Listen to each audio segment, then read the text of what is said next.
So kanina po, ay alam niyo na, no, nag-announce ng 3 months na extension daw ng yung sa consolidation. Bagamat wini-welcome natin yan, yan ay band-aid solution lang. Alam natin na 90 days ay mananatili pa rin kayong kakaba-kaba. Tama ba yun? Ang gusto natin hanggat hindi pa naayos ng LTFRB, DOTR, yung sinatawag nilang route rationalization plan, na kung saan dapat ay matagal na rin ginawa yon. Pero hanggang ngayon ay hindi pa rin nagagawa. And yet, binibigyan kayo ng taning, binibigyan kayo ng deadline. Tama ba yon? Nabigyan kayo ng deadline? Binibigyan kayo ng deadline na hanggang ganitong month lang na lang kayo na maghahanap buhay. Hindi po tayo papayag dyan. Kaya po tuloy-tuloy po yung dialogo natin. Ang gusto po natin, yung gusto natin? Makamasa at progresibong transportasyon.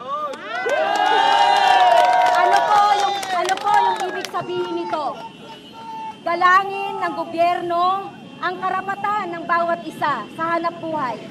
Galangin ng gobyerno ang karapatan ng ating mga drivers and operators na mag-organisa sa sarili nila. Hindi dapat pilitin ng mga drivers na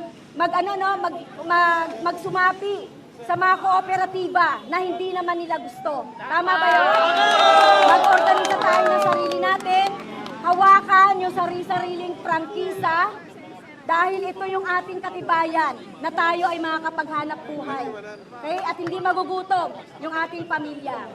Pangalawa, ang gusto natin ay payabungin yung mga lokal na manufaktura ng transportasyon para sa national industrialization. Hindi yung inilalako na komersyalisado, napakamahal, nagbubunga ng korupsyon ng mga modern jeep na nagkakahalaga ng hanggang 2.8 billion. Ayaw nating lumubog sa utang ang mga drivers. Tama ba? Tama! Kaya ang gusto natin, rehabilitation. Dito dapat tumulong ang ating gobyerno sa rehabilitation ng mga jeepney. Payag naman tayo na sumunod sa mga sinasabi na mga standard. Huwag lang tayong pipilitin doon sa sinasabi nilang consolidation. Dahil hindi ito yung pangangailangan. Okay? So hindi ito yung pangangailangan.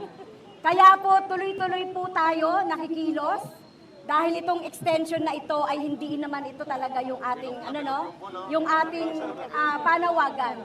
Ang gusto natin ay maayos sa transportasyon na hindi naman malulugi din yung ating mga commuters.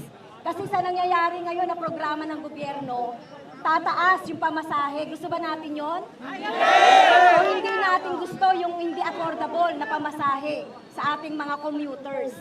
Kaya po, yung ating pong panawagan na sana ay ibasura itong peking PUB Modernization Program ng gobyerno at palitan ito ng ating programang progresibo at makamasang transportasyon.